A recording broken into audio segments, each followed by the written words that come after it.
Cumprimentamos a todos os irmãos encarnados e desencarnados e aqueles que nos assistem em seus lares. Que Deus e Jesus estejam conosco nesta hora, nos trazendo a sua paz e harmonia nesse momento. Vamos elevar o nosso pensamento a Deus para iniciarmos os nossos trabalhos. Pai nosso que estás no céu, em toda parte, santificado seja o vosso sagrado nome. Venha a nós o vosso reino e seja feita, Pai, a vossa divina vontade, assim na terra como no céu, em todos os mundos habitados. O pão nosso do corpo e da alma, dai-nos hoje sempre. Perdoa, Pai, as nossas dívidas e dai-nos o sublime sentimento do perdão, para que também possamos perdoar a todo aquele que tenha nos ofendido. Não nos deixeis cair em tentações e nem na influência dos irmãos menos esclarecidos. Envia-nos, Pai, seus divinos mensageiros, para nos proteger, amparar e guiar hoje e sempre. Que assim seja. Em nome de Deus, de Jesus e dos nossos guias espirituais, especialmente de Oswaldo Melo e Bezerra de Menezes, pedindo seu amparo e proteção, damos como abertos os trabalhos de exposição doutrinária, passes e irradiações. Sejam bem-vindos, queridos irmãos. Iniciaremos neste momento a exposição doutrinária, que foi retirada de um canal do YouTube. Muito obrigado, que assim seja.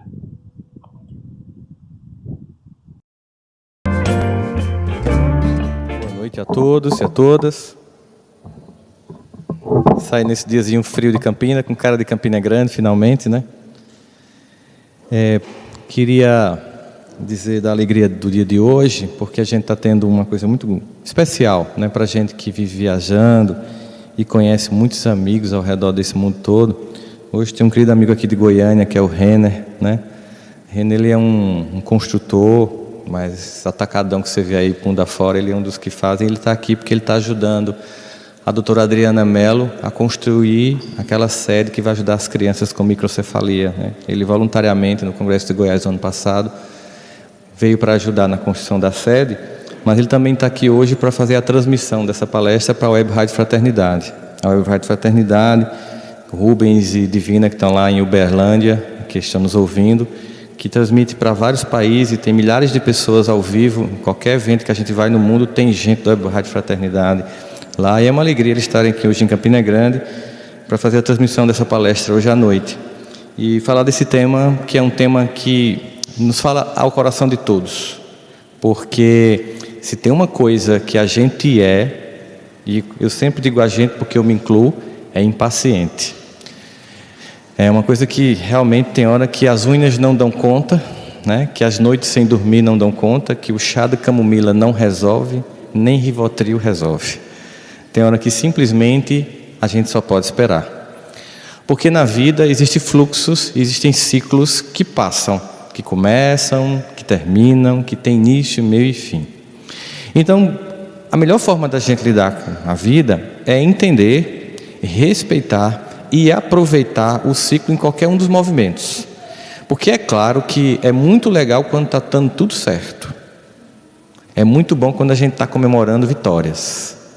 É legal quando nasce alguém que a gente passa a amar. Mas é difícil quando a gente está tendo que suportar derrotas. É difícil quando a gente está tendo que se despedir de quem a gente ama. É difícil quando as coisas não estão, aspas, dando certo.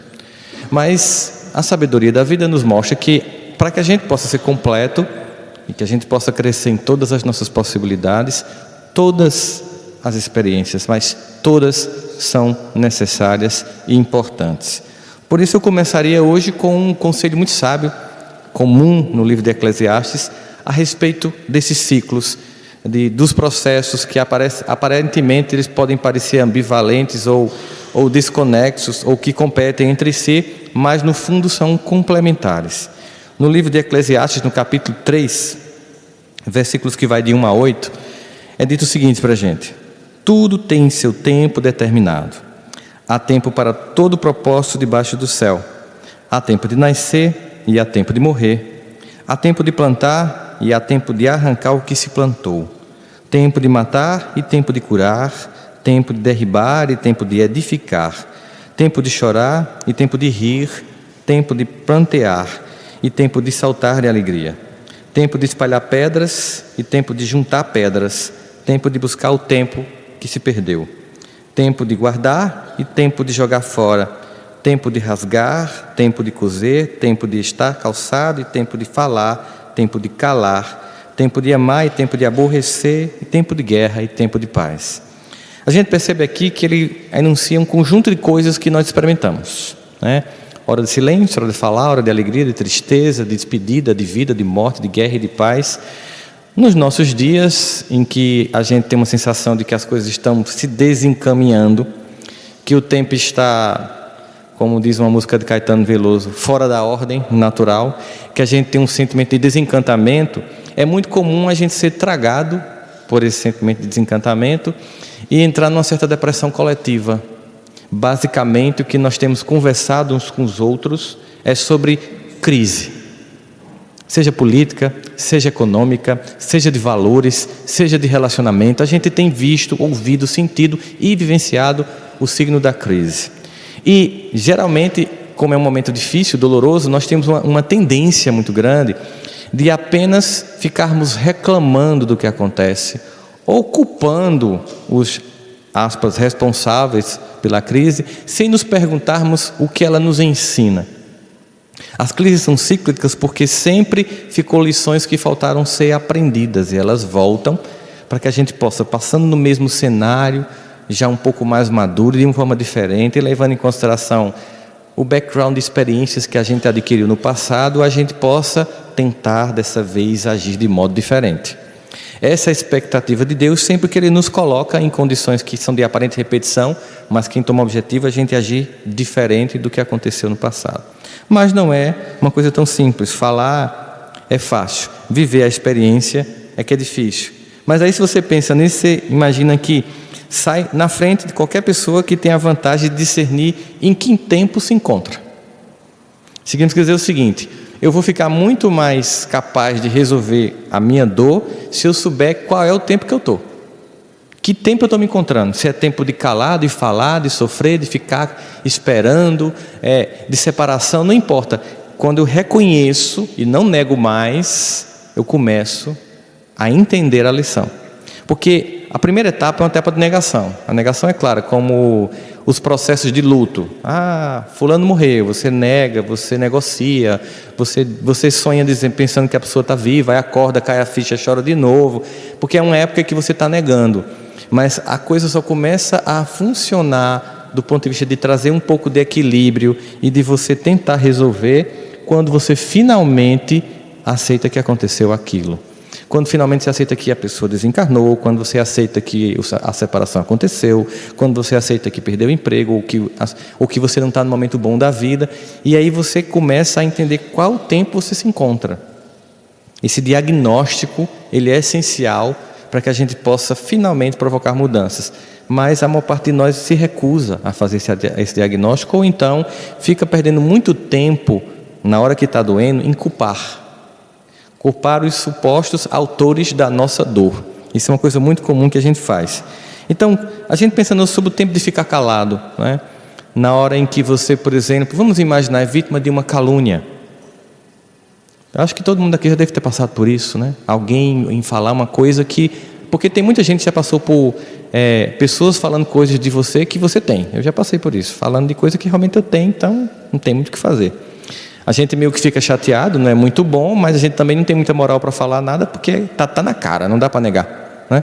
Mas aí, quando você está sendo vítima de uma calúnia, é hora do silêncio.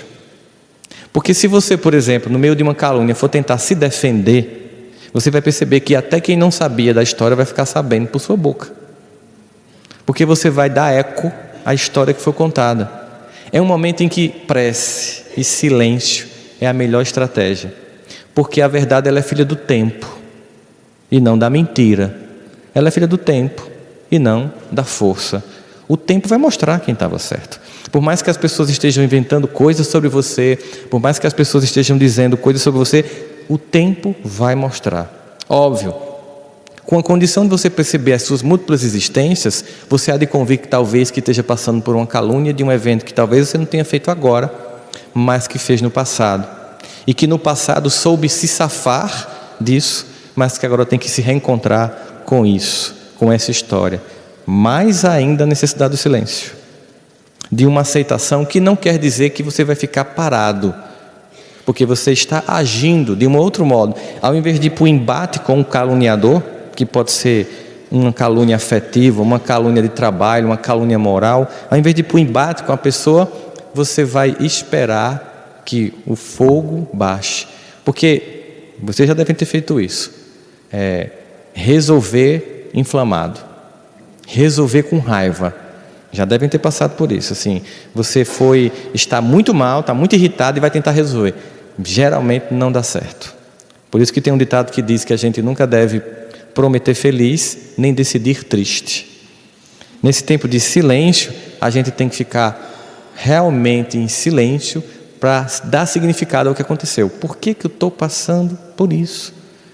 Que gestos e atitudes minhas me levaram a esse ponto? De que modo eu vou passar por isso? Qual a estratégia mais digna, mais decente, mais até grandiosa de ultrapassar por essa etapa? Mas aí muita gente faz o seguinte, vai no Facebook e bota um post. E esculhamba com alguém que quem está lendo fica, será que está falando para cicrano? Será que é comigo? Aí tem gente que acha que vai ser com ela, porque se a pessoa for paranoica, e ela é sua seguidora no Facebook, você acabou de colocar um post, tem gente que é feito cobra, né? A pessoa que meio que já se sente assim, ela vai vestir a carapuça, e em vez de ter um inimigo, você passa a ter 2, 3. E aí muita gente vai fazer comentário, o que foi, querida? Pensando que está sendo solidário a você, na verdade quer colher a informação para ter combustível de divulgação nas fofocas. E quem deu? Você. Hoje as redes sociais, elas dificultam a nossa capacidade de silêncio. Porque tem gente que diz tudo que acontece na rede social, né? Se está bem, se está mal, se acordou. E é um nível de exposição que lhe distancia dessa necessidade de esperar o momento da dor passar. Nesse processo também, a gente percebe o seguinte, que só quem consegue reagir bem ao momento de dor e fica em silêncio, esperando passar, tentando entender e aprender, é quem antes não fez isso. A maior parte de nós aprende com a experiência, né? Tem um conselho chinês que diz que o homem sábio aprende com a experiência dos outros e o homem comum aprende com a própria experiência. Ou seja, quando você vê o outro errar, você faz, bom, não vou fazer isso. A gente até vê o que a pessoa passou, vê como foi ruim, mas quando acontece com a gente faz do mesmo jeito. E aí quando você faz isso é que você, pô, na próxima vez que acontecer algo semelhante comigo, se você aprendeu naquela dor, porque senão você repete, você vai agir de modo diferente. E é comum até que alguém chegue perto de você, mas como é que pode? Logo você vai ficar calado, não vai fazer nada, não vai se defender. Até porque a gente escuta aqueles jargões populares, né? Bateu, levou, eu não levo desaforo para casa, eu tenho o meu orgulho. É como se fosse algo digno, uma defesa com ataque. Quando na verdade a gente sabe que o silêncio muitas vezes é a resposta mais incômoda para quem atacou. Observe quando você passa um WhatsApp para alguém, fica azulzinho e não tem resposta. Já passaram por isso? Você não fica irritado? Poxa, a pessoa já leu. Será que não vai responder não? Por quê? Isso uma coisa comum, tipo, e aí, vamos jantar fora hoje? Imagine quando você bota um desabafo, a pessoa visualiza e não responde. Você não fica pior ainda? É como se assim, estou nem aí para o que você disse, ignorando totalmente você. Hashtag eu fui ignorado totalmente. Você fica extremamente irritado. Mas é exatamente isso, quando você fica em silêncio, com a agressão do outro, o outro não tem o combustível que você fornece com um revide. É um processo que Mahatma Gandhi deu muito bem quando chegou e propôs para os indianos fazer aquela revolução pacífica. Não devolver a agressão dos ingleses com uma agressão que apenas atiçava fogo de um lado e do outro. Não é fácil ficar em silêncio quando estão te denigrindo, quando estão te caluniando, mas é a melhor saída, porque rapidamente a verdade ela é cristalina, não dá para esconder muito tempo. E a pessoa que inventa coisas, ela sempre, tipicamente, é uma pessoa maquiavélica. E geralmente ela é uma pessoa dissimulada. E ela mantém uma máscara, mas ninguém que tem máscara consegue segurar um tempo todo. Com o tempo, você vai perceber que se você não reagir, aquilo cai. E até quem acreditou no primeiro momento vai chegar para você e dizer, eu sabia que não tinha acontecido isso. A pessoa que também falou bem muito mal de você, vai chegar para você dizendo que nunca acreditou naquilo. Aí você tem duas opções, ou você revida e cria um outro inimigo, e diz assim, deixa de ser cínica, você foi quem mais falou, aí cria um outro inimigo que vai criar outra calúnia, ou você faz, que bom, eu fico feliz que você tenha acreditado em mim. E entende, no tempo dela, ainda é o tempo do cinismo, e eu tenho que respeitar, porque não vai ser minha agressão, não vai ser o meu revide que vai fazer com que ela acorde. Talvez ela só vá acordar quando ela passar por isso também, como talvez eu só esteja acordando agora, porque eu estou passando por isso. Ou seja, as experiências de dor que passam, elas passam para ensinar, todas as experiências. Mas esperar incomoda. Vamos combinar que é um negócio difícil. Ela deixa a gente inquieto, deixa a gente angustiado, a gente não consegue dormir, a gente fica triste, a gente às vezes desacredita das pessoas, a gente perde a esperança nas pessoas, a gente às vezes fica tão chateado com o que aconteceu, ou qualquer coisa do tipo, que a gente começa a achar que todo mundo faz parte de um complô contra nós. É um momento bem de deserto. Ao mesmo tempo, as poucas pessoas que a gente resolve desabafar, em algum momento podem simplesmente não suportar a repetição. Porque quando a gente está passando por uma dor muito grande, a gente tem uma tendência muito profunda de repetição. E as pessoas vão se afastando. E muitas vezes nós fazemos isso porque no fundo, nós não nos amamos e não nos aceitamos. Então a gente cria um monte de circunstância para provar que é o mundo que não nos ama e não nos aceita. E isso é uma forma de criar uma justificativa para fazer algo ruim contra você. Se destruir num suicídio, numa depressão profunda, numa desistência da vida, de qualquer forma é assim. Eu no fundo sou quem não me perdoa. Eu no fundo sou quem não me aceito e acho que o mundo é que não me aceita.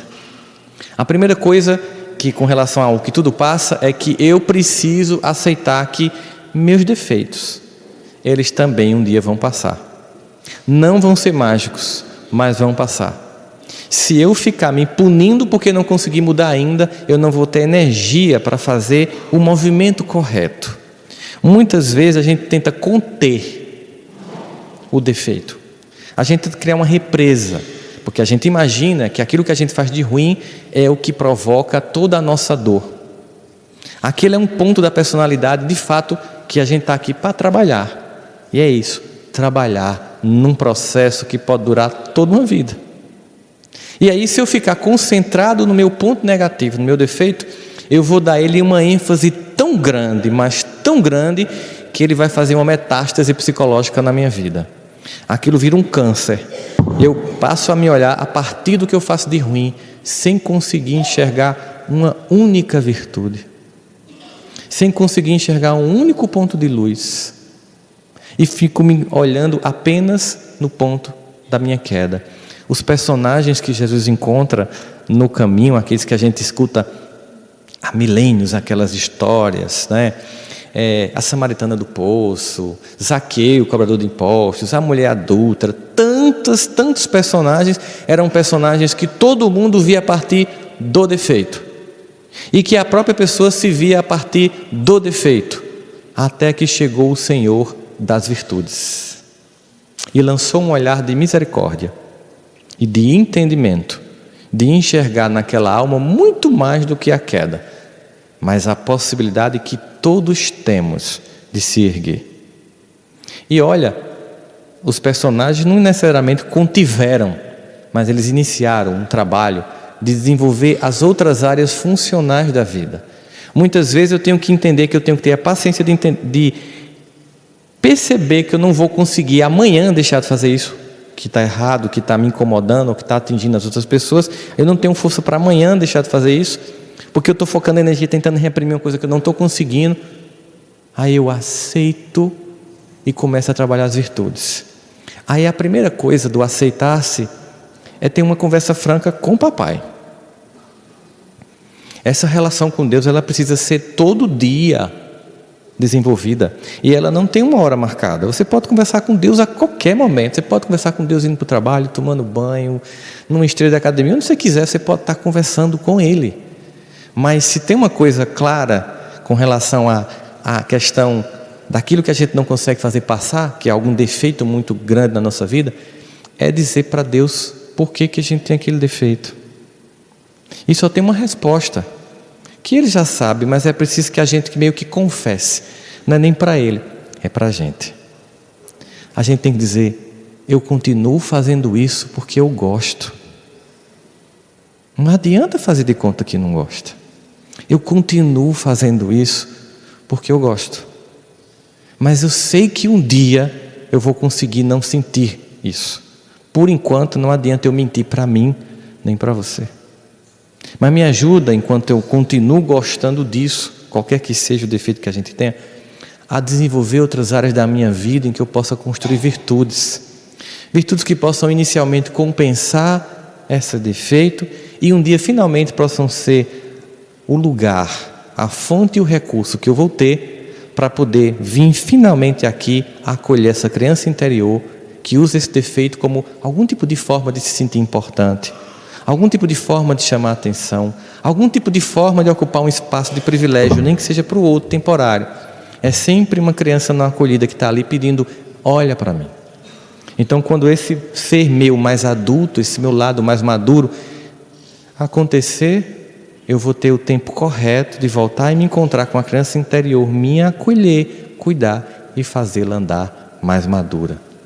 Portanto, é preciso ter paciência e entender que tem tempo para superar deficiências.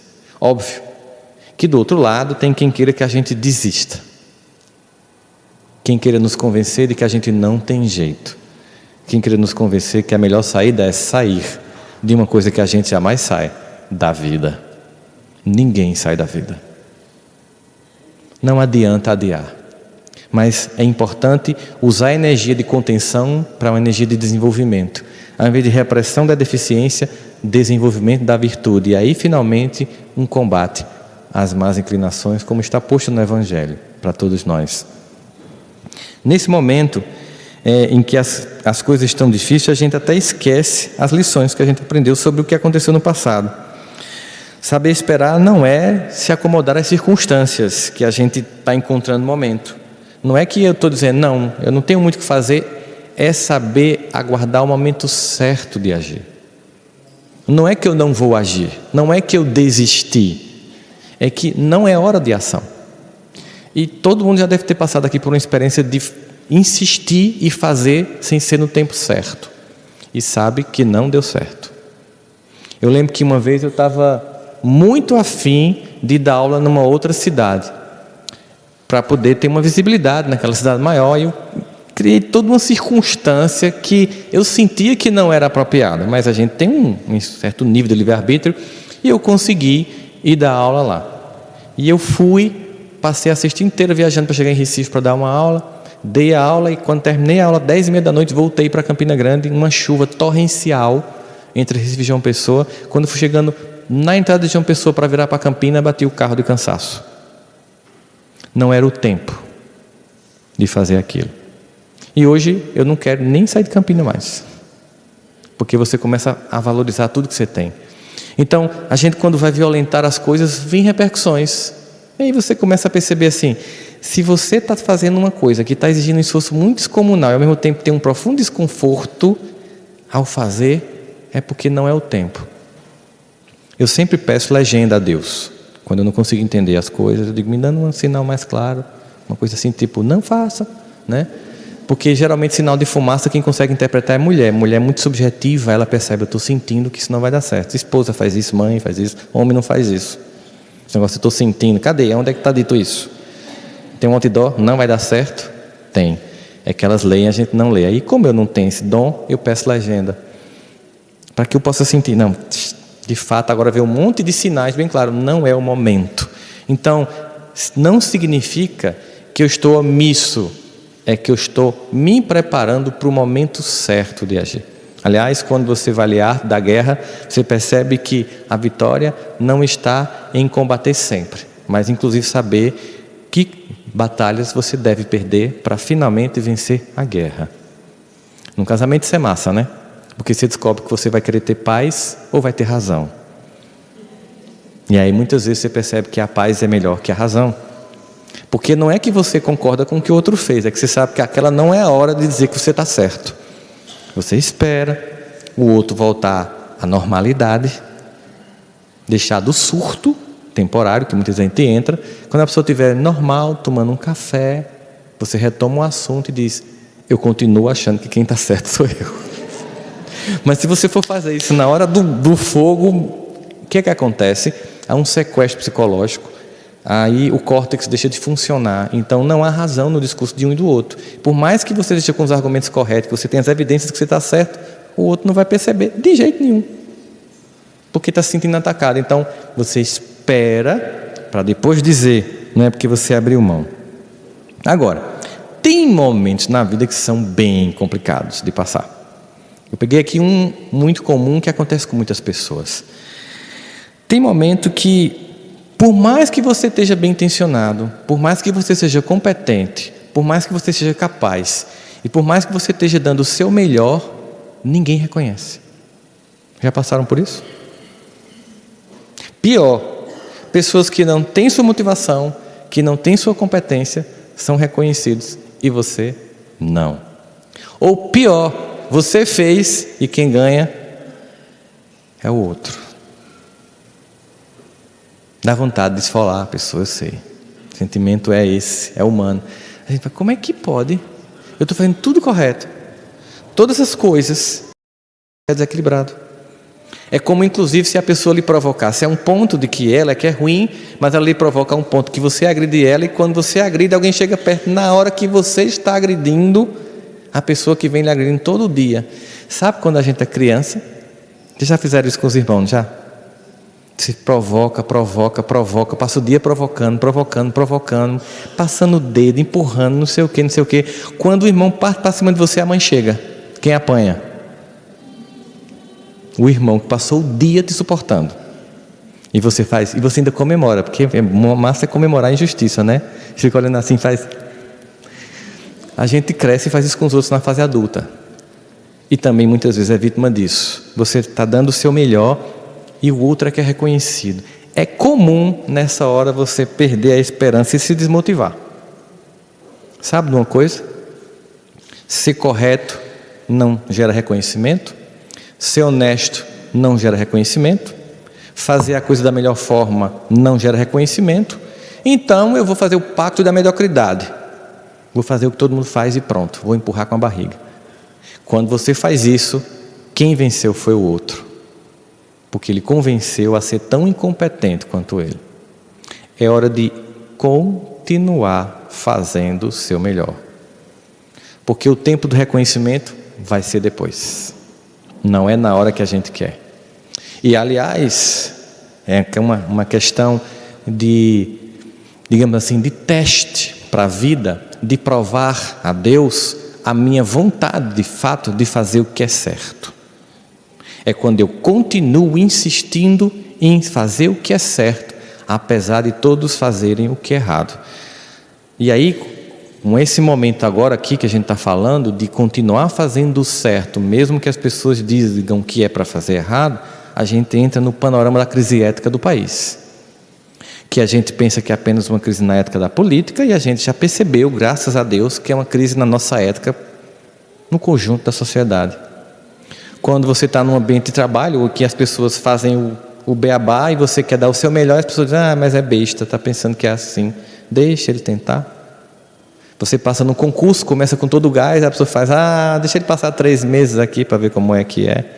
E se você ouvir esse discurso e se aceitar, daqui a pouco você está lá, amargo, indiferente a quem chega para pedir ajuda, ao serviço que você presta ao público, olhando com cara de desdém, abusado, passando o dia contando o relógio para ir para casa. Porque você perdeu a função da sua vida. Função é servir, não importa onde. Mas aí você foi capturado pelo discurso do desestímulo, capturado pelas pessoas que não dão o seu melhor e vive num ambiente de amargura, em que por causa disso, esse cesto de cobras vira um verdadeiro butantã de trabalho. E essas pessoas passam o dia a destilar veneno, ironias, fofocas e autodestruição. E só tem uma forma de você não participar desse butantã: é não entrar nesse jogo e continuar fazendo o seu melhor aonde você estiver. Porque o reconhecimento vai vir. Não agora, talvez não nesse ambiente, mas quando você faz o seu melhor, as pessoas veem. Porque, como diz Jesus, quando a gente acende uma luz, e é um processo, a gente não tem como escondê-la. Não tem como botar debaixo de uma mesa. Quando acende uma luz, ela vai ser vista. É impossível, ele até usa, é impossível esconder uma cidade em cima de uma montanha. Então, continue deixando o seu melhor brilhar, que brevemente, no tempo certo, as coisas vão ver. Isso é um tempo de testemunho. É um tempo em que você vai só doar-se e não vai receber. É um tempo de silêncio. É tempo, inclusive, de aprender com o tempo. Ou como diz lá em Eclesiastes, é tempo de carregar pedras. Que é um tempo difícil, é um tempo pesado. Mas aí tem uma coisa que muita gente também não sabe fazer. É quando está dando tudo bem, aprender a comemorar. É impressionante como tem gente que quando está tudo bem fica achando, tem alguma coisa estranha. Não, vamos combinar que está dando tudo certo. Aí já vem aquela coisa, não, eu não vou nem rir hoje, porque senão amanhã eu choro. É como se Deus fosse bem mesquinho, sabe assim? Não ria não, que amanhã eu lhe faço chorar. E aí Jesus faz assim, sendo Ele o grande representante do nosso Pai: eu vim para que tenhas vida em abundância. Então, quando a gente viu lá em Eclesiastes, é tempo de plantar, é tempo de colher, é tempo de chorar, é tempo de sorrir. Quando for de sorrir, sorria. Quando for de comemorar, comemore, sem culpa. Porque do mesmo jeito que você precisou de muito esforço e muita disciplina para dar errado, porque tem que ter disciplina para dar errado. Não pense que não tem que ter, não. Você tem que fazer tudo todo dia de errado, repetidamente, até dar muito errado. Tem que ter disciplina. Muita gente faz, meu casamento acabou de repente. Nunca é de repente. Tem que ter disciplina. Para um casamento acabar, você tem que ser altamente focado e disciplinado. Você tem que todo dia fazer ironias. Você tem que todo dia ser indiferente. Você tem que todo dia falar do outro na frente dos outros.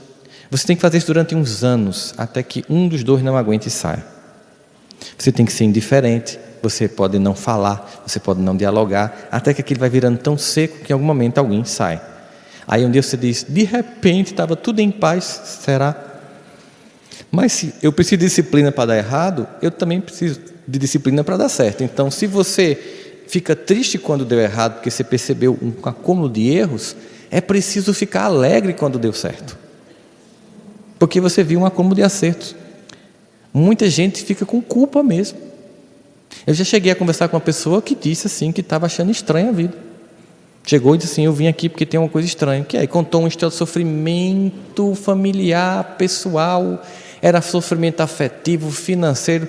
De repente a vida começou a funcionar, depois de muito esforço, muita angústia.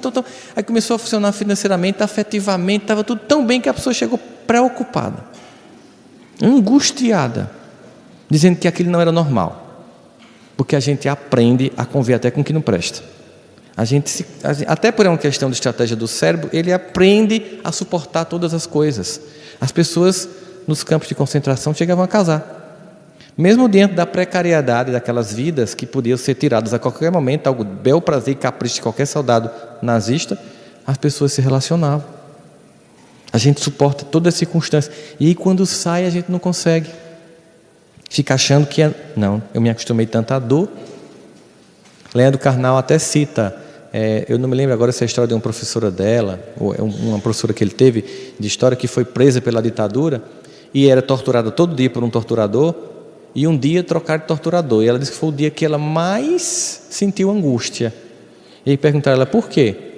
Porque eu já tinha me acostumado com aquela tortura, eu não sabia o que vinha com o outro. Ou seja, até isso a gente se acostuma. E aí quando a vida funciona, a gente começa a achar estranho. Porque talvez no fundo a gente ache que não merece. Apesar de ter feito todo o esforço para acontecer, você conseguiu vencer, mas não consegue comemorar. Você não usufrui da vitória, porque aprendeu apenas a viver na derrota. E embora durante o processo de derrota você tenha feito um esforço e um movimento para poder vencer, quando vence não sabe ficar alegre. É como alguém que, para vencer, enfrentou uma dificuldade muito grande e, para isso acontecer, vestiu uma armadura, lutou, batalhou, venceu, e quando está lá para comemorar, não consegue tirar a armadura. A guerra acabou, mas você continua lá, armado, porque você passou a vida conquistando com muito esforço e não consegue dizer, pronto, agora é hora de descansar, é hora de comemorar, é hora de ser um pouco feliz. Até porque nesse ciclo é importante esses momentos de felicidades, porque também os momentos de tristeza são momentos, eles todos são passageiros, porque a lembrança dos dias bons e a expectativa dos dias bons que virão é quem vai me fazer também ter força para suportar os dias ruins nos quais me encontro. Lembrando do que já foi bom e do que pode vir a ser, eu suporto o que no momento não está sendo bom. Porque nós não temos ainda maturidade espiritual de aprender com a dor. Talvez a narrativa desse que é um clássico da literatura mundial, o livro do Jó, seja justamente todo um projeto de tentativa de entender a função da dor e do aprendizado que dela vem. A gente aprende uma outra coisa. A gente aprende que os dias difíceis são frutos de erro, mas se a gente não chegar nos dias felizes, se a gente não passar pelos dias tristes, aliás, se a gente não passar pelos desertos, se a gente não passar pelas angústias, se a gente não passar pelas perdas, a gente não aprende a dar valor às coisas boas quando elas acontecem. Só quem sabe a importância de um oásis é quem passou por um deserto. Quando você nunca passou por necessidades, você reclama de tudo. Observe isso nos filhos que muitas vezes são criados por famílias de classe média, cujos pais passaram dificuldades. Eles passaram muitas dificuldades, mas muitas mesmo, ralaram pra caramba, conseguiram vencer e proporcionam para os filhos uma vida boa. Observa como essas pessoas reclamam de qualquer coisa, porque não tiveram falta.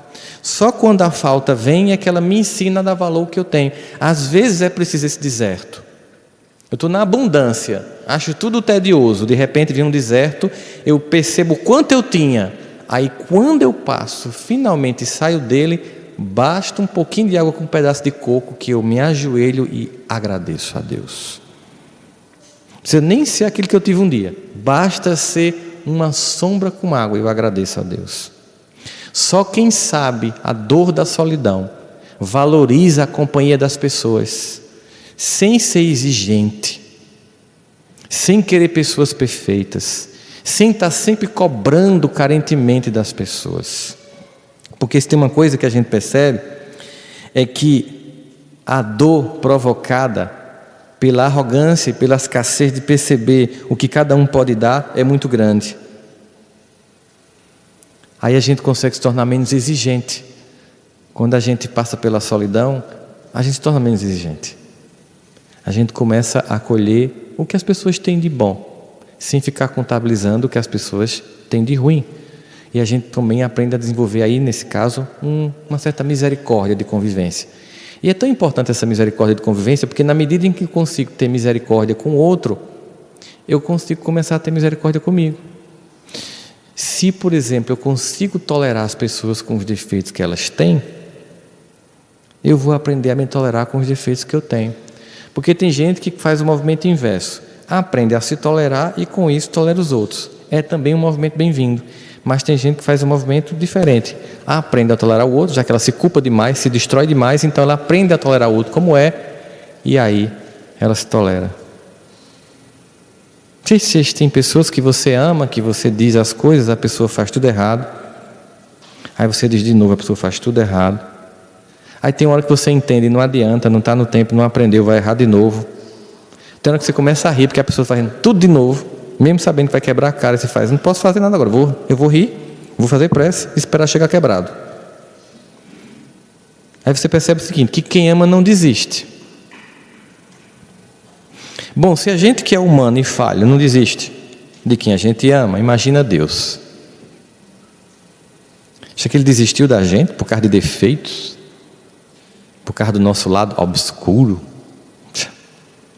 Não conhece Deus então, né? Não conhece um Pai que ama infinitamente e incondicionalmente. Não conhece um Pai que jamais desiste. Mas Ele não pode fazer muita coisa se a gente resolver desistir da gente. No primeiro momento fica difícil. É preciso essa aceitação, essa misericórdia para consigo, esperar o tempo da deficiência passar, investindo agora nas virtudes que tem. É um movimento que a gente vai fazendo. Então você aceita com gratidão as pessoas sem fantasias, sem condições, fica menos exigente e fica leve, porque quando você fica menos exigente, fica leve. Observe que quando a gente está exigente, tudo é difícil. Vocês já receberam visitas exigentes em casa? Tiveram oportunidade? Você dá o seu melhor, se esforça, vai lá, arruma a casa, às vezes sai do seu quarto, né? Vai dormir no outro quarto mais precário, chega uma pessoa e nada do que você faz agrada. A pessoa ou reclama mesmo, ou ela olha com cara de desdém a todo o seu esforço de dar o seu melhor. Tem gente que é assim.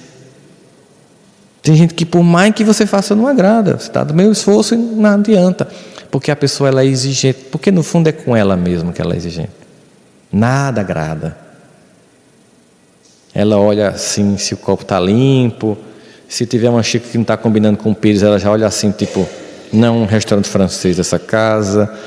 Tem pessoa que se comporta assim na vida toda. Ela é exigente em tudo que faz, mas não é uma exigência no sentido da disciplina de fazer o melhor. É de querer fazer perfeito.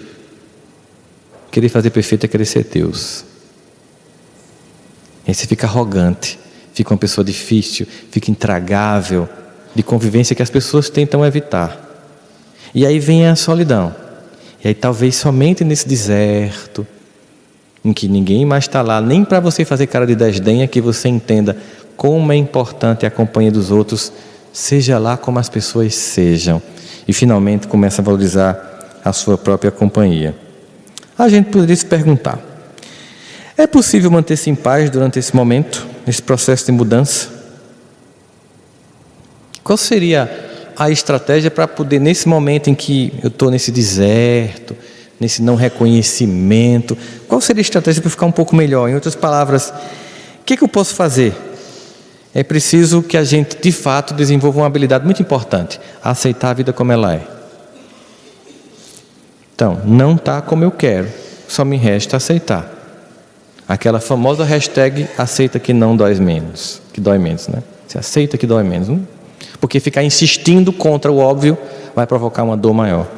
E ao mesmo tempo, a gente precisa saber aceitar o inevitável, porque inclusive é uma realidade temporária. Esse inevitável ele é temporário.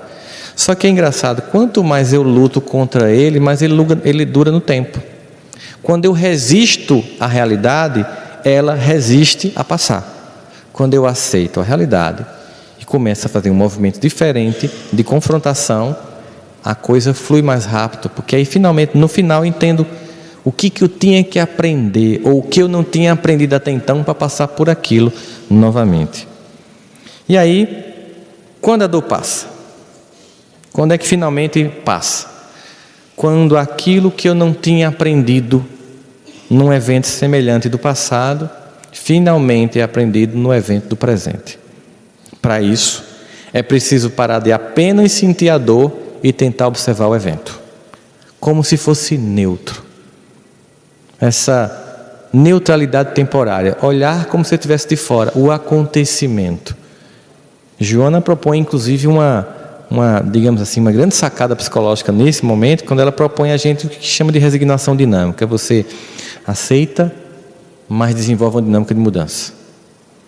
Você não só aceita, você não só se resigna, você resigna-se temporariamente, percebe que não há como mudar ali, aí depois você começa o processo de mudança. Emmanuel, ele fazendo referências ao Evangelho de Tiago, no capítulo 1, no versículo 4, mas é preciso que a perseverança produza a obra perfeita, a fim de seres perfeitos e íntegros, sem nenhuma deficiência. Ou seja, é preciso a perseverança, ou seja, insistentemente repetir até conseguir, para que finalmente a gente consiga fazer o que é certo. E aí Emmanuel conclui essa mensagem dizendo: o tempo não respeita as edificações que ele não ajudou a construir. A gente observa isso em quem, por exemplo, consegue as coisas pelo crime. Observa que tudo que vem fácil, vai fácil. As pessoas se acostumam a ter sem esforço. Você conhece algum criminoso que fez um grande roubo e depois abriu uma empresa? Conhece. Eu não vou falar não, que é tudo gravado hoje em dia. Mas mesmo assim você percebe, o tempo termina destruindo.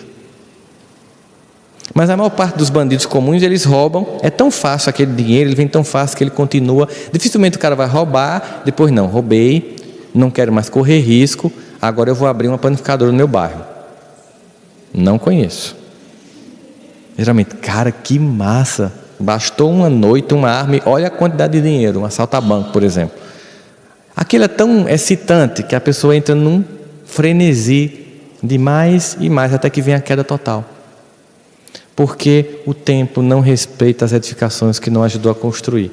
Ao contrário do que foi construído ao longo de um tempo, ao longo de um esforço, ao longo de um trabalho, de um mérito pessoal. Você observa o seguinte, que não é que essas pessoas ou essas instituições não passarão por abalos. Não é que elas não serão atacadas, serão, mas não vão cair.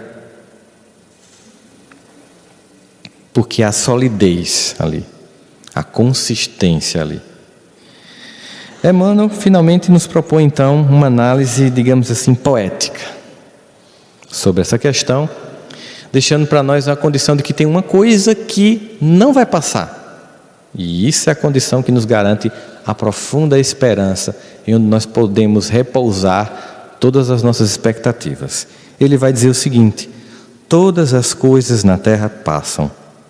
Os dias de dificuldades passarão também os dias de amargura e solidão.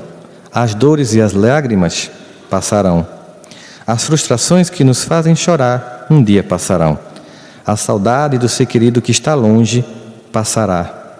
Dias de tristeza, dias de felicidade, são lições necessárias que na terra passam, deixando no espírito imortal as experiências acumuladas. Se hoje, para nós, é um desses dias repletos de amargura, paremos um instante. Elevemos o pensamento ao alto e busquemos a voz suave da Mãe amorosa a nos dizer carinhosamente: isso também passará. E aguardemos a certeza, pelas próprias dificuldades já superadas, que não há mal que dure para sempre. O planeta Terra, o país da gente e qualquer estrutura de Deus é semelhante, é enorme embarcação. Às vezes parece que vai sossabar diante das turbulências de gigantescas ondas.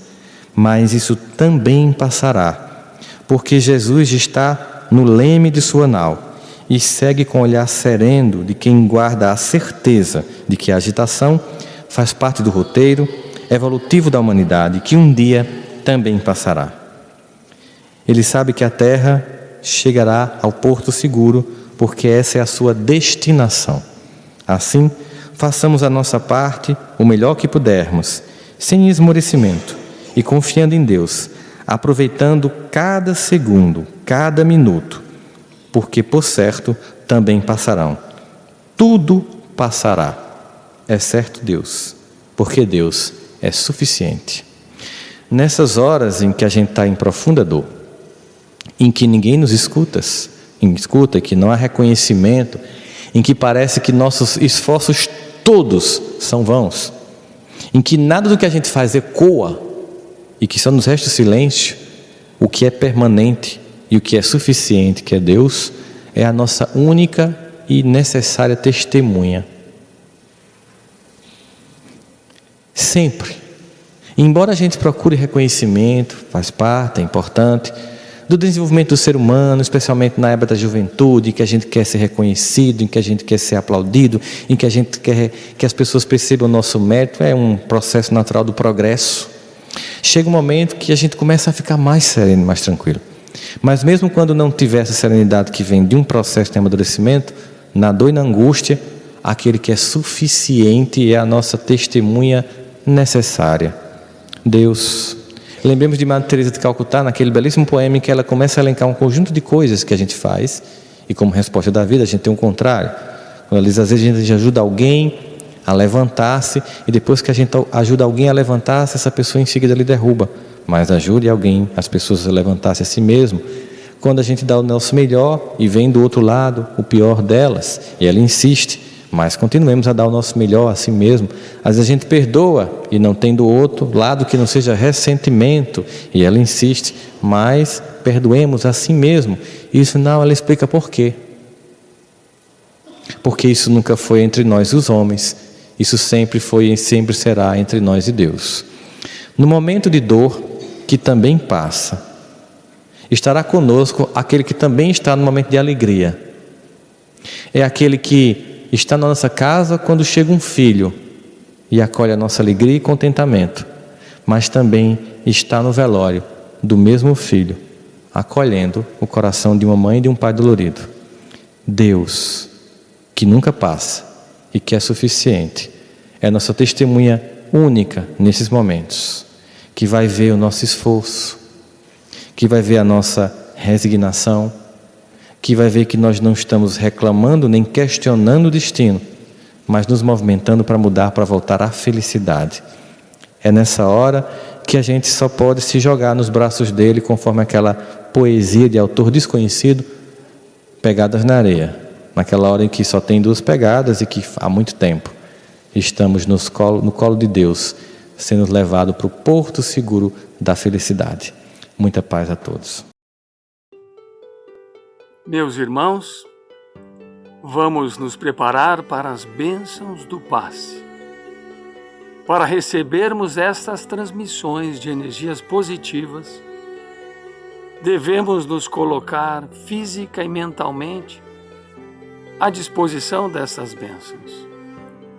Vamos nos sentar corretamente nas cadeiras, descruzar os braços e pernas, fechar os olhos e elevar nossos pensamentos a Deus e a Jesus, numa prece sentida, pedindo forças e coragem para podermos lutarmos e vencermos todas as nossas dificuldades.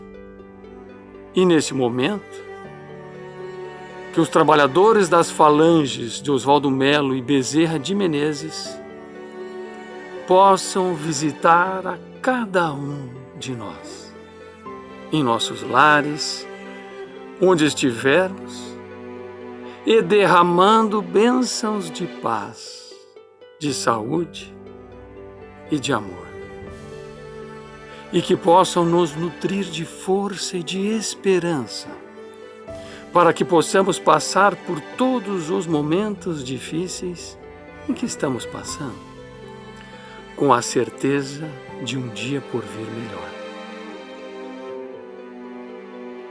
Em sentimento de gratidão, irmãos, sintam nesse momento todos os eflúvios da espiritualidade amiga, sendo derramados sobre cada um.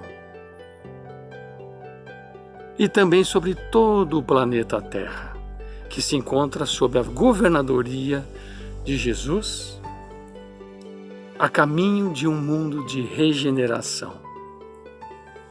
Muita paz.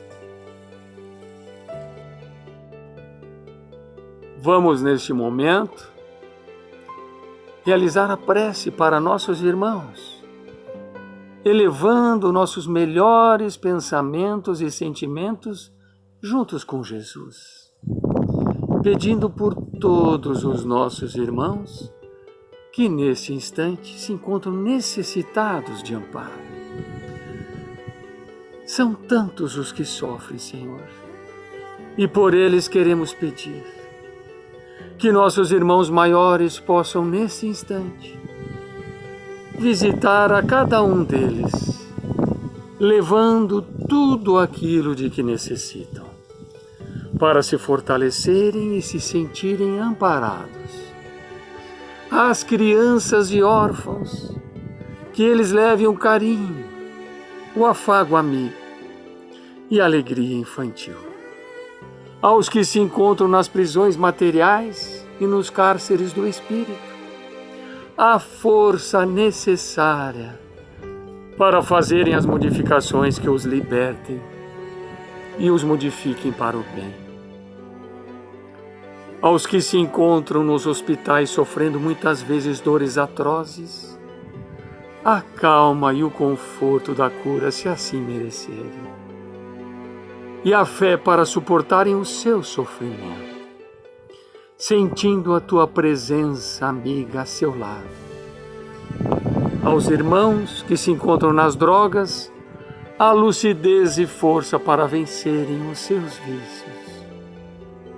Aos que se perderam no sentido da vida e abreviaram a sua caminhada pelo suicídio, o perdão incondicional, para que suportem com coragem o resultado do seu ato impensado.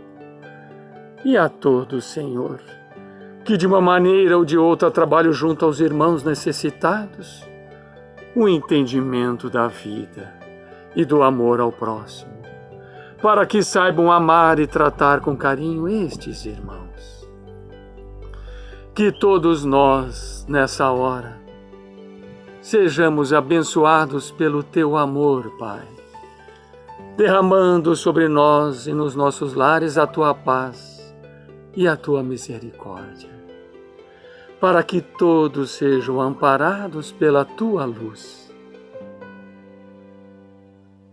Agradecendo por todas as bênçãos de amor que recebemos, pedimos a Deus, a Jesus e a nossa corrente espiritual, em especial a Oswaldo Melo e Bezerra de Menezes, a permissão para encerrarmos os trabalhos. Que assim seja.